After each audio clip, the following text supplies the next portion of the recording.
Boa noite, irmãos. Graça e paz nos sejam multiplicadas a todos nós. Eu preciso fazer uma correção. O reverendo César pintou um quadro terrível do seminário JMC, né? Falando de lágrimas. Não é assim. São lágrimas, suor e sangue, né? Então, não é só lágrimas, não.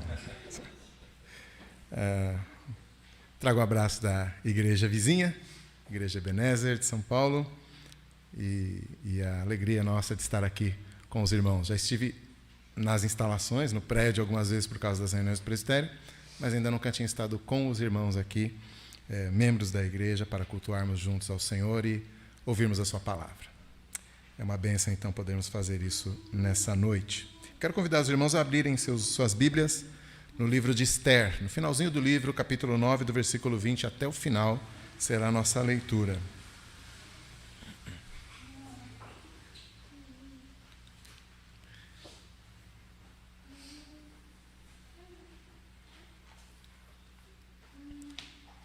Esther 9, versículo 20 em diante.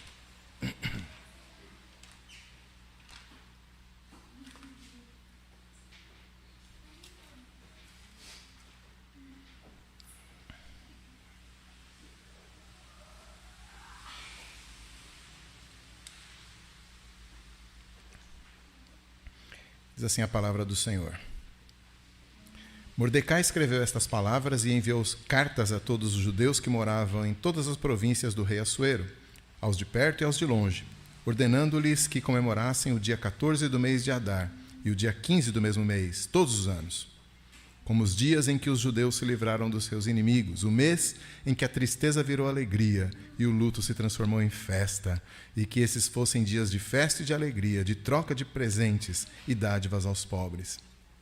Assim, os judeus aceitaram como costume o que, naquele tempo, haviam feito pela primeira vez, segundo Mordecai lhes havia ordenado por escrito, porque Ramã, filho de Hamedata, o Agagita, inimigo de todos os judeus, tinha planejado destruir os judeus e tinha lançado o pur, isto é, sortes, para os assolar e destruir. Mas Esther foi falar com o rei e lhe ordenou por cartas que o plano perverso de Ramã, que ele tinha elaborado contra os judeus, recaísse sobre a própria cabeça dele e que ele e seus filhos fossem enforcados. Por isso, esses dias são chamados de Purim, do nome Pur.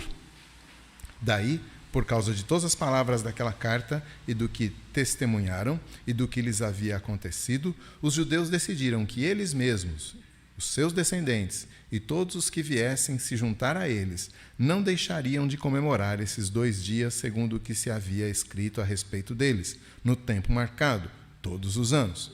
E que estes dias seriam lembrados e comemorados geração após geração, por todas as famílias, em todas as províncias e em todas as cidades, e que estes dias de Purim jamais iriam desaparecer entre os judeus, e que a memória deles jamais se extinguiria entre os seus descendentes. Então a rainha Esther, filha de Abiail, e o judeu Mordecai escreveram com toda a autoridade uma segunda carta para confirmar a carta de Purim.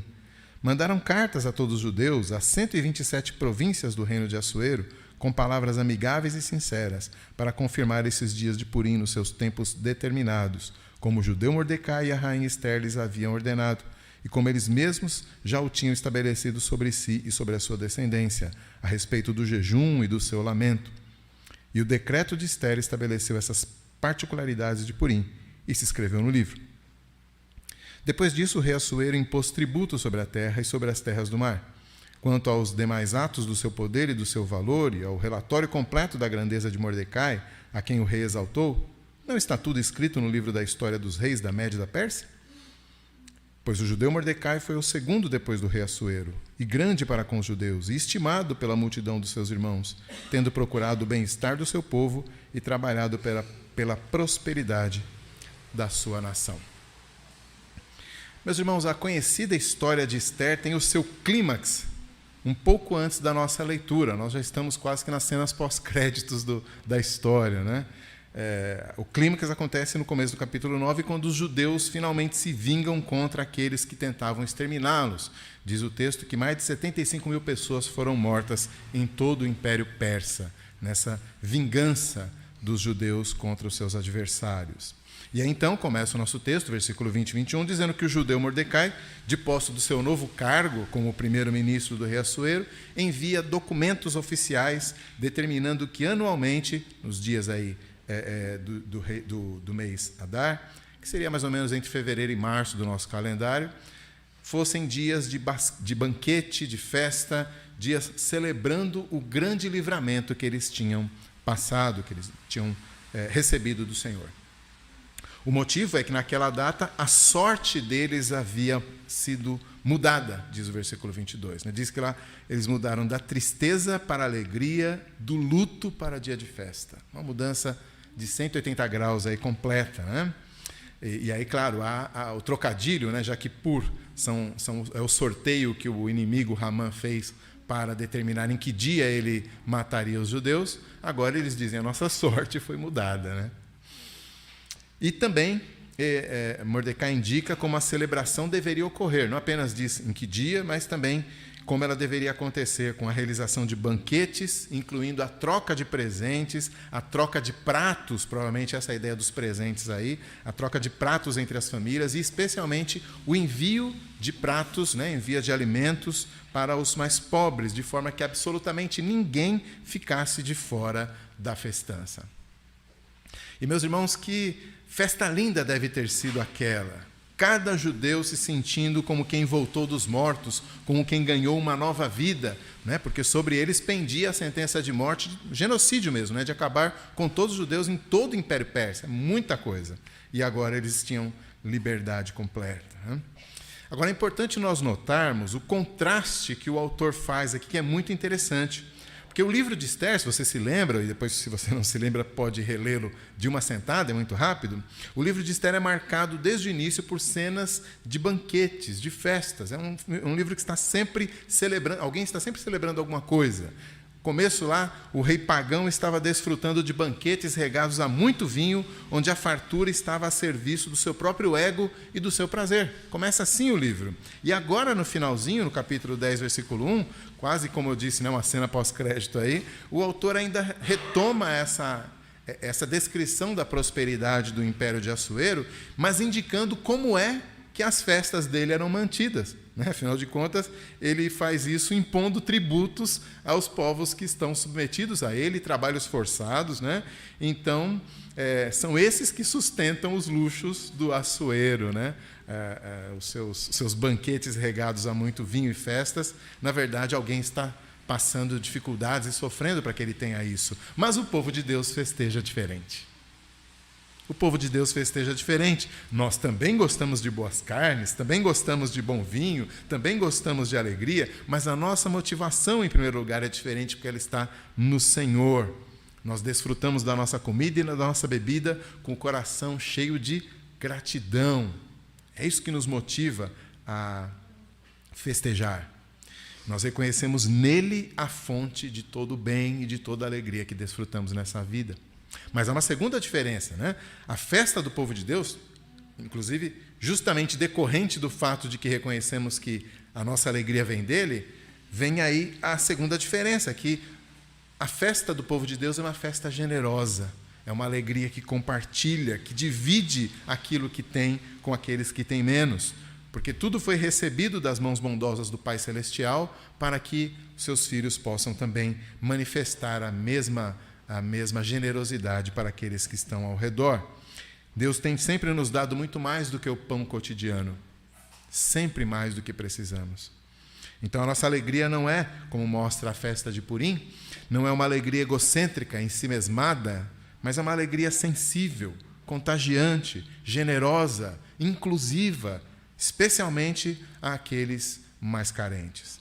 Como ensinou Jesus lá em Lucas 6, a marca dos cristãos é uma generosidade que reflete a misericórdia do seu Pai Celestial. E os homens devem olhar e reconhecer isso. E aí a pergunta para nós é, e você, meu irmão? Como é que você tem olhado ao seu redor?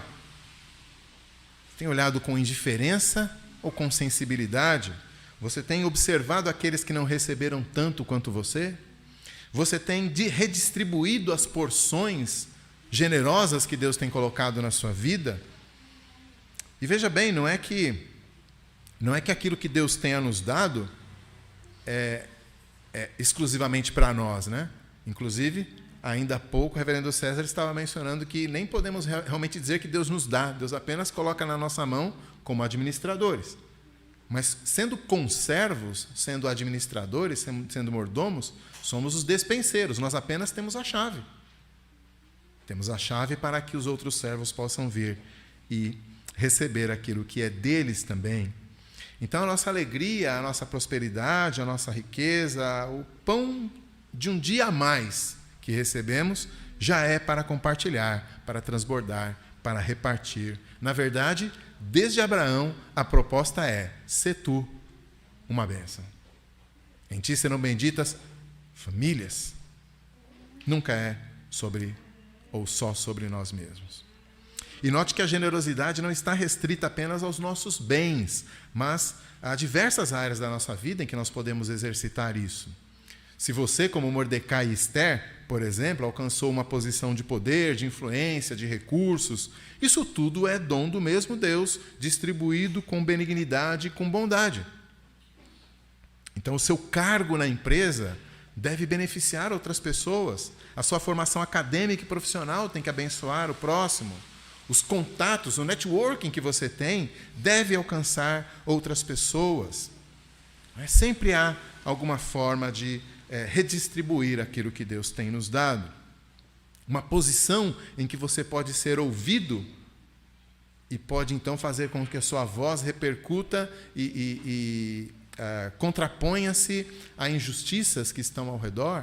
Sempre há oportunidades para que nós possamos usar aquilo que Deus tem nos dado, da forma como Deus gosta, da forma como Deus se agrada. Claro, os bens também estão incluídos, né?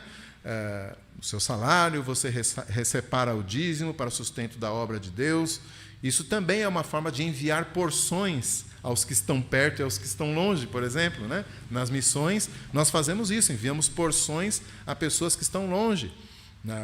Na própria igreja local, enviamos porções aos que estão perto. Aqueles que recebem um pouco mais podem, nessa repartição, né, nesse compartilhar, podem ajudar com que outras pessoas tenham um tempo mais agradável, que tenham um pastor dedicado às suas necessidades, ao estudo da palavra e assim por diante. Então, a festa dos judeus, essa alegria que compartilha, nos ensina sobre a nossa diferença, não é? Nós não festejamos e não nos alegramos como o mundo festeja e se alegra. Nós temos diferenciais importantes, partindo da fonte da nossa alegria, que é o Senhor, mas também incluindo a expressão da nossa alegria, que é sempre horizontal, é sempre abençoando o próximo.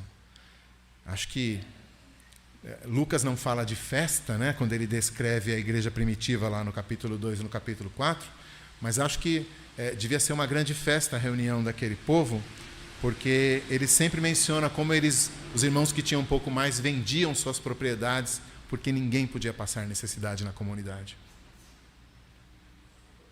A alegria do crente é diferente. E lembrar as misericórdias do Senhor por nós é também lembrar de estender essa misericórdia a quem está ao nosso redor. Voltando ao texto, as prescrições de Mordecai são muito bem aceitas pela comunidade judaica na Pérsia e rapidamente se tornam um costume e ganham um nome, que a gente percebeu aí no texto, o nome irônico de Purim, já que Ramã lançou Pur na língua persa, e aí agora eles invertem isso e mostram que a sorte, na verdade, foi virada ou tornada a favor deles.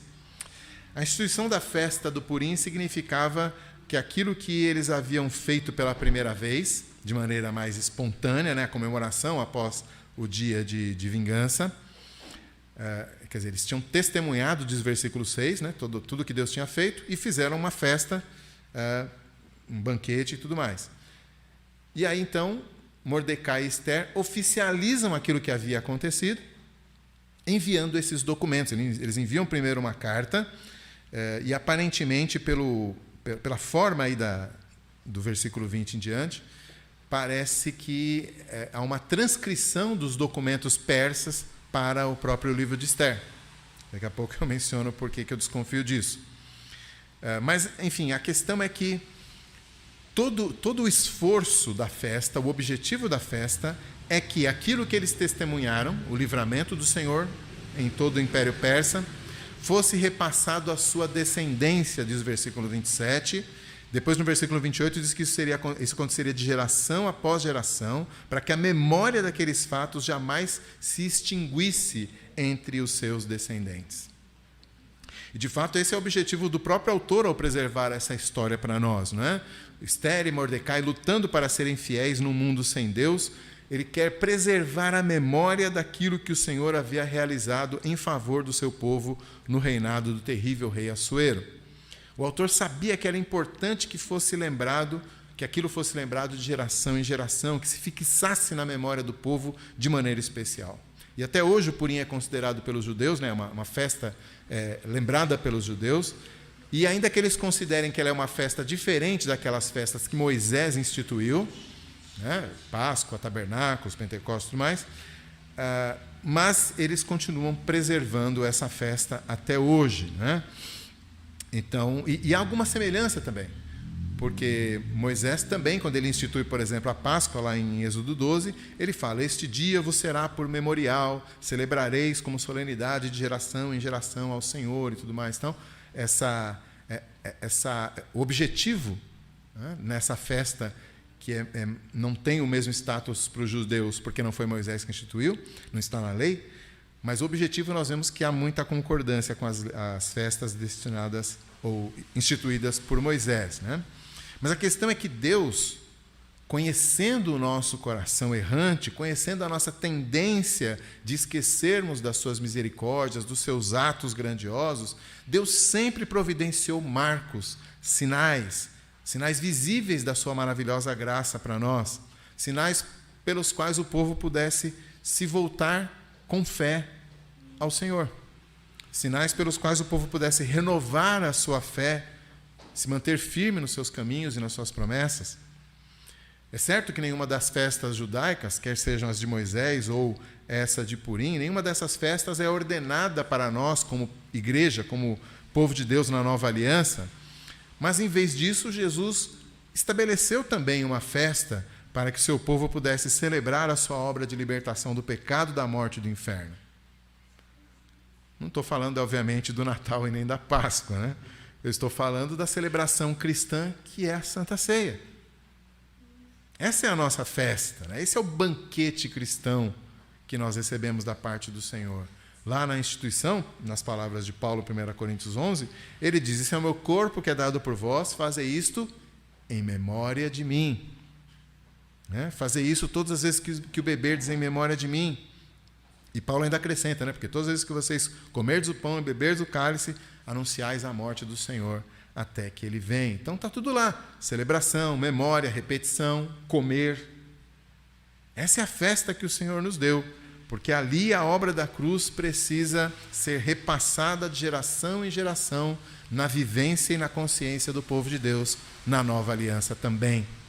Assim como Deus providenciou esses marcos temporais, no caso das festas dos judeus, 4, 5 festas por ano.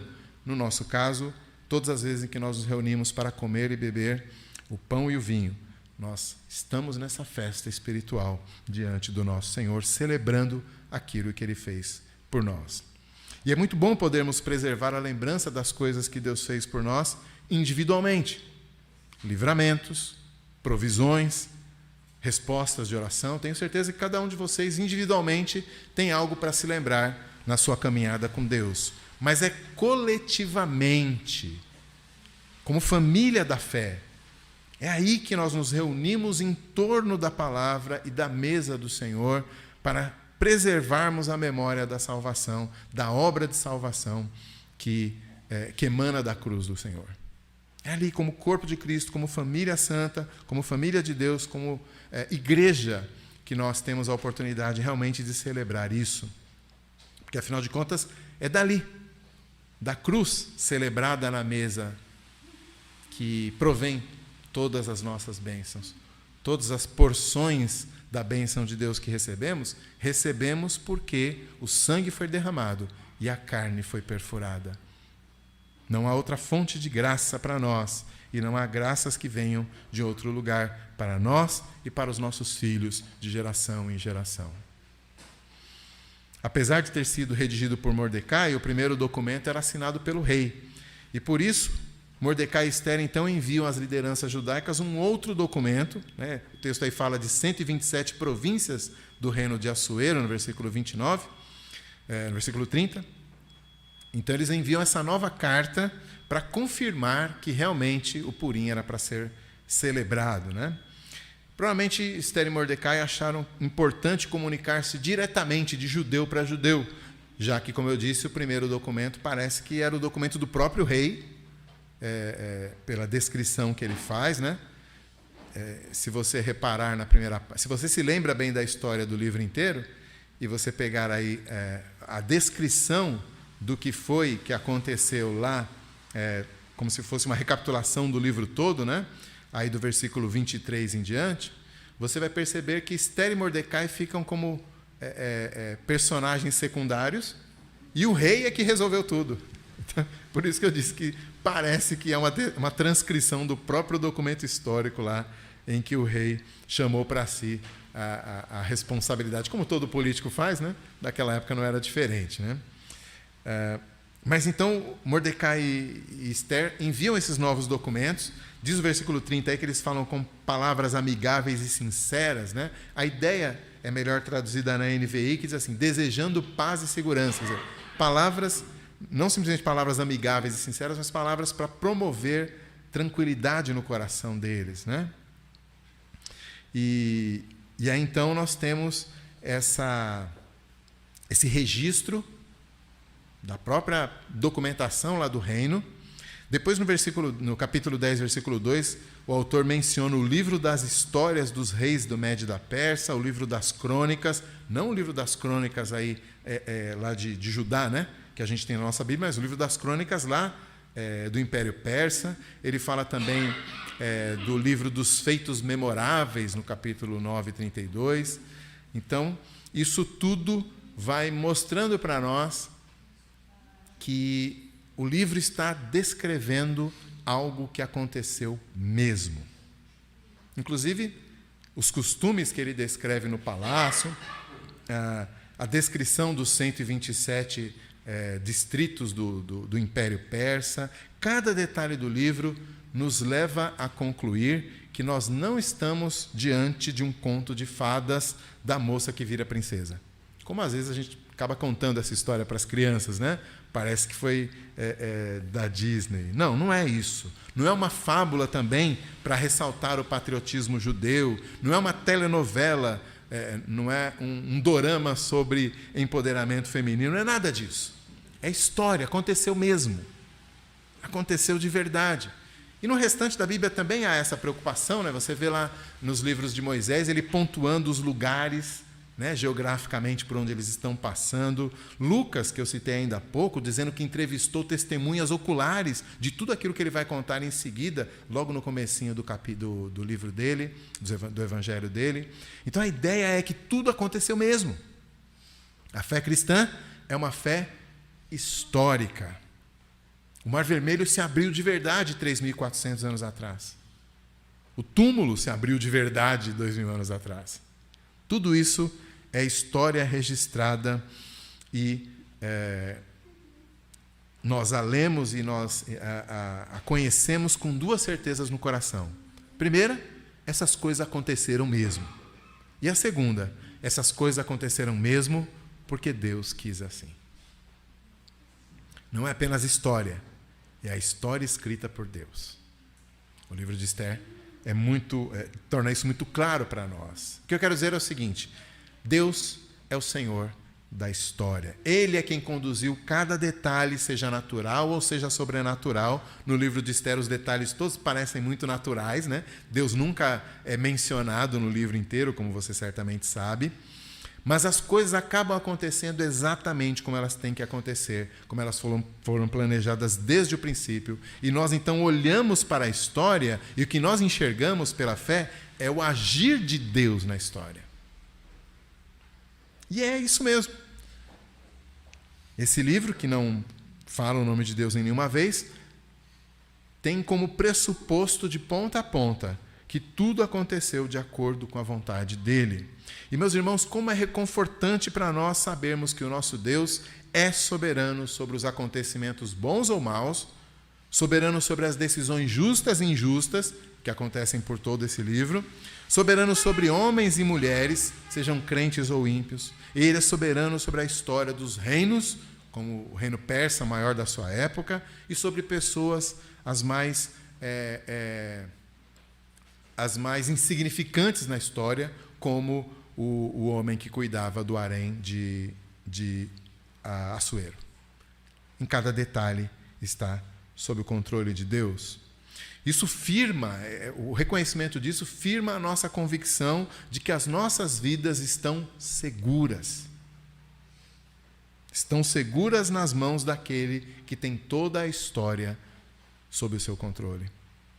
E nem o homem mais poderoso da terra poderá nos separar do seu amor, do seu projeto, do seu propósito, do seu plano. Se ele agiu e conduziu a história de Esther e de Mordecai, de Vasti, de Assuero, de Ramã, do eunuco chamado Harbona, se ele transformou as intenções genocidas de um homem mau em uma festa para aqueles que seriam suas vítimas, se ele interferiu na história do Império Persa por amor do seu pequeno povo, a pergunta é: qual a circunstância da sua vida?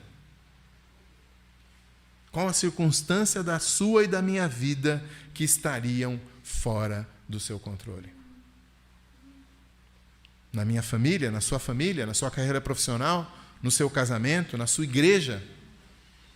Qual situação estaria fora do controle do Senhor?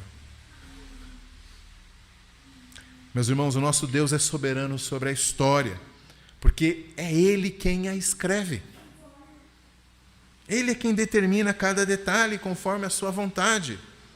Em Isaías 43, ele mesmo pergunta: agindo eu, quem impedirá? Essa pergunta tem que ressoar em nossas mentes, em nossos corações, especialmente naqueles momentos em que nós percebemos que as rédeas saíram das nossas mãos e desconfiamos que saíram das mãos dele. Agindo ele, quem é que vai impedir? O nosso papel é orar e descansar nos cuidados do Rei de toda a terra.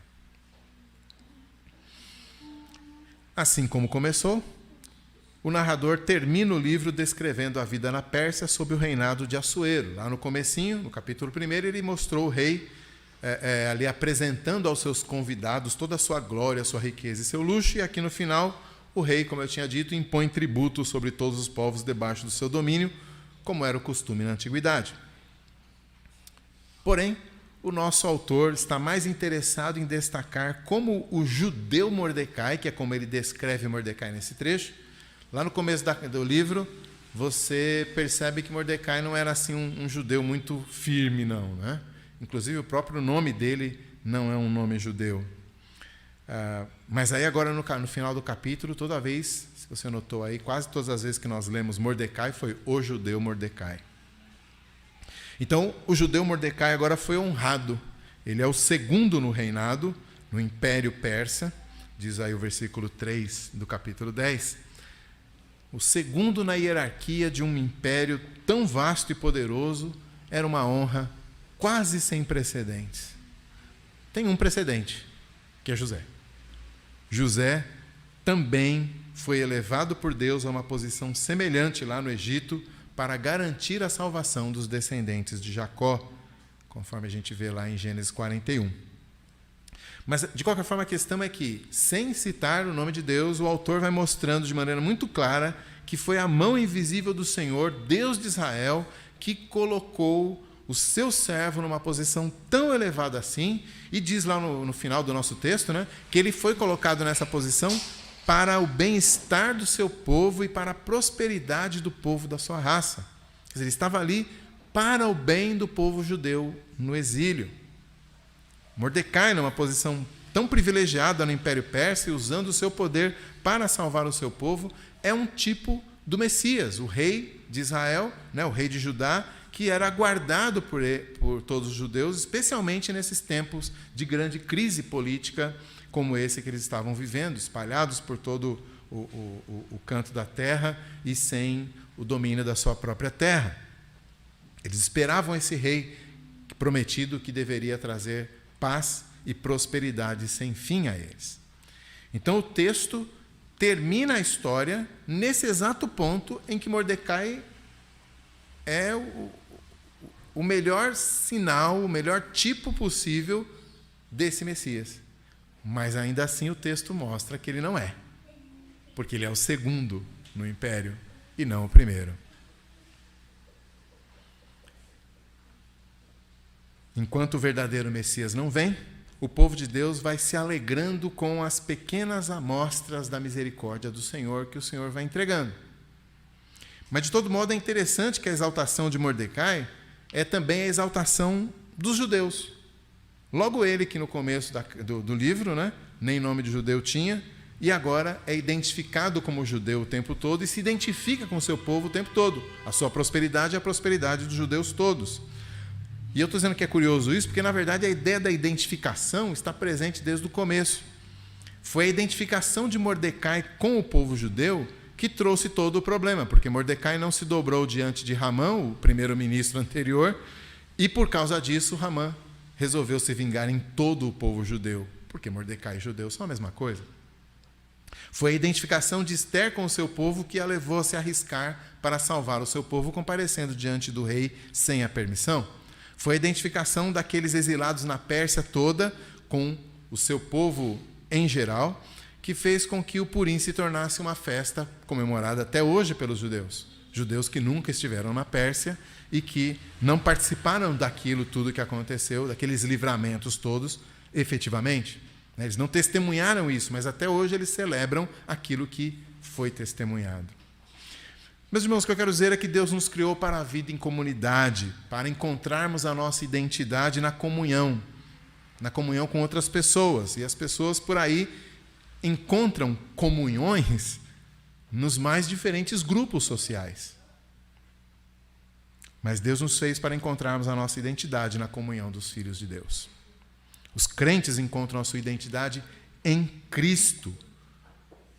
João diz na sua primeira carta, capítulo 3, versículo 1, filhinhos, nós somos filhos de Deus, e é isso que nós somos mesmo. Todas as outras identidades potenciais caem por terra diante dessa identidade essencial. Como diz Paulo, nós não temos nem judeu, nem grego, nem escravo, nem liberto, nem homem, nem mulher, porque todos somos um só em Cristo Jesus. Essa é a nossa identidade. E é na igreja que nós nos descobrimos enquanto servos e filhos do Deus vivo, discípulos de Cristo e habitação do Espírito. Não é o mundo com seus critérios sociais, étnicos, econômicos, culturais. Não é o mundo que nos diz quem nós somos ou quem nós deveríamos ser. É a palavra de Deus e ela nos diz que nós somos pecadores, amados e redimidos. Somos família de Deus, somos corpo de Cristo. E tudo isso porque o verdadeiro Messias veio. 500 anos depois de Mordecai, ele veio, o Filho de Deus que se identificou conosco de tal forma que assumiu a nossa humanidade na encarnação e assumiu o nosso pecado na cruz, de tal modo que na sua ressurreição nós também temos nova vida e na sua volta em glória nós também seremos glorificados com ele. Estamos identificados com Cristo e porque Cristo se identificou conosco, nós nos identificamos uns com os outros como um só povo debaixo de um só rei. E essa, meus irmãos, é a nossa maior celebração, a razão da nossa festa, a alegria que nós não podemos esquecer. Eu quero terminar com 4 aplicações. Primeiramente, no sentido de lembrarmos do passado. Nós nos lembramos do passado e provavelmente encontraremos lutas e glórias, encontraremos alegrias e dificuldades. Mas quando nos lembrarmos do passado, que nós possamos manter a certeza de que o nosso Deus esteve presente em cada momento. Que ao olharmos para o nosso passado, que ao lembrarmos da nossa vida, da nossa história, nós possamos olhar com esse filtro, com essas lentes, que possamos enxergar. Deus esteve presente, mesmo quando eu não estava vendo. Essa certeza da fé nos torna aptos a agradecer e a louvar aquele que conduz o seu povo como um bom pastor guia o seu rebanho. Essa memória viva que enxerga os atos de Deus a nosso favor em todas as coisas, deve ser transmitida de geração em geração. Avós e pais, departamento infantil, os idosos da igreja, os presbíteros, todos nós temos esse dever santo de transmitir às novas gerações a nossa história com Deus. Não foi sorte, né? Foi Deus o tempo todo. Não foi azar quando as coisas foram difíceis. Foi Deus o tempo todo. E as novas gerações precisam saber disso. As misericórdias do Senhor não podem ser esquecidas. Uma segunda aplicação é que a alegria do crente é sempre abençoadora do próximo. Se o Senhor tem dado crescimento, prosperidade, conhecimento, estrutura, talentos, nada disso é para o desfrute exclusivo meu ou seu.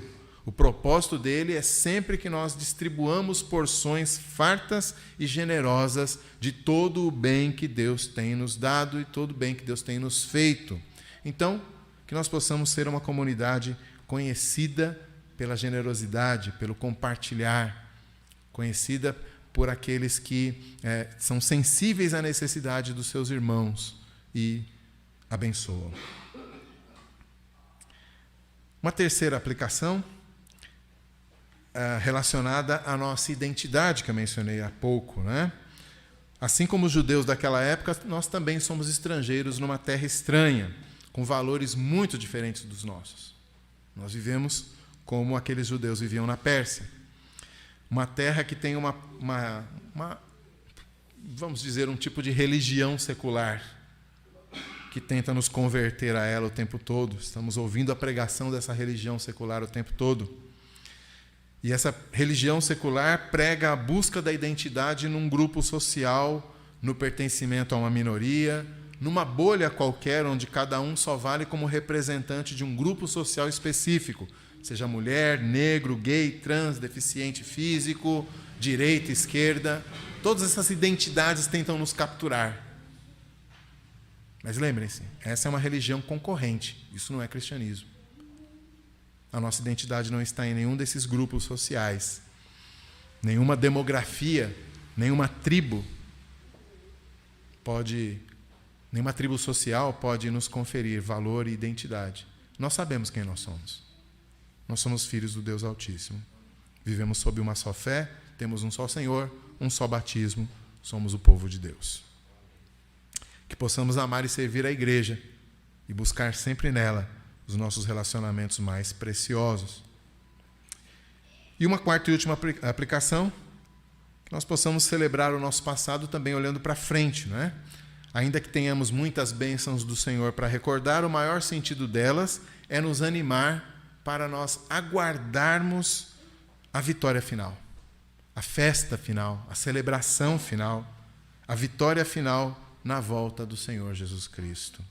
Aquele que se identificou conosco a tal ponto de morrer a nossa morte e ressuscitar para que possamos ter nova vida.